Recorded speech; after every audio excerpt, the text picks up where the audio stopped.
Hi everybody, here we are in front of Willie's guitars, and I'm allergic to bees, so I'm kind of nervous.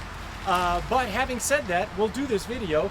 Now, we haven't pissed off the neighbors just yet, and I hope we don't now. But two things. One is, this is a little tweed champ, and I just want to show you how these little amps can really be plenty loud out here. Another thing, and more importantly, this is a 1980 Flying V, and if you'll allow me a quick history lesson on the Flying V, in '58, Gibson came out with something that wasn't stoic.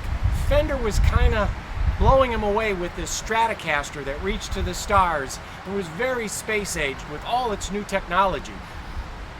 Gibson wanted to do something outrageous, so they made the Flying V, and it was a flop. They only made 98 of them, and like a lot of flops, it ended up being a high collector's item.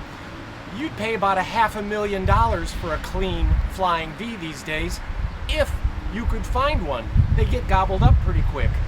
Then, in 1966, they released them again, but very limited numbers. There's under 100 of them. Then they came out in '71 with a medallion V that has a medallion right there. There's about 350 medallion Vs. The last one we had went for $35,000, and they go for about double that now.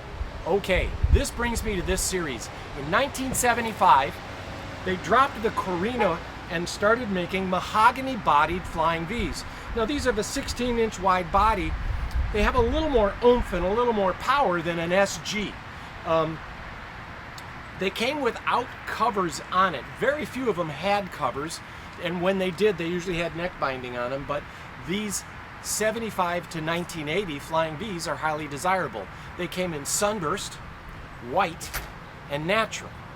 In 1980, they quit making them. So from 1975 till 1980, they made these natural Vs. But by 1980, hair bands started coming into place, and you really started having more metal acts. And these natural finished ones were kind of, a lot of people like to paint their guitars. Now, in retrospect, these natural finished ones are highly desirable. The one we have here is a 1980. It's the last year. They shipped about 100 of these natural ones in that time period. And as 80s Gibsons and 70s Gibsons come up in value the past few years, because there's more buyers than there are guitars. Ooh, that was a bee. Let me know if you see them like land on my head or something, just, you know. Yeah.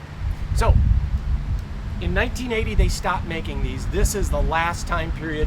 And then they went into the '83 reissues. They made a bunch of other stuff. But this is kind of old Kalamazoo factory Flying V. And here we are, again, with a little tweed champ outside and a Flying V. The nice thing about Vs is that you get access to the upper fret. And it looks badass on a strap. Okay, the bad thing about a Flying V is when you play it on your lap, you kind of got to play it like this. Now, you can play it like this on a strap and still look badass.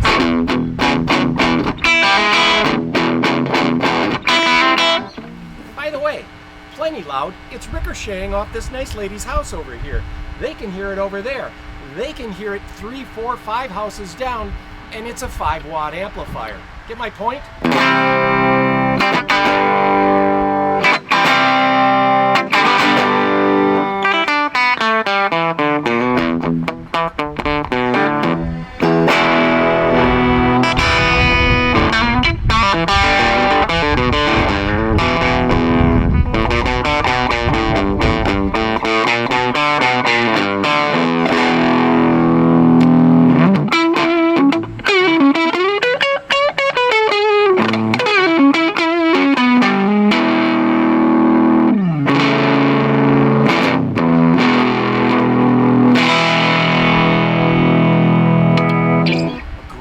Clean, unbroken Flying V natural mahogany. A white one would go for less money. A sunburst one goes for less money.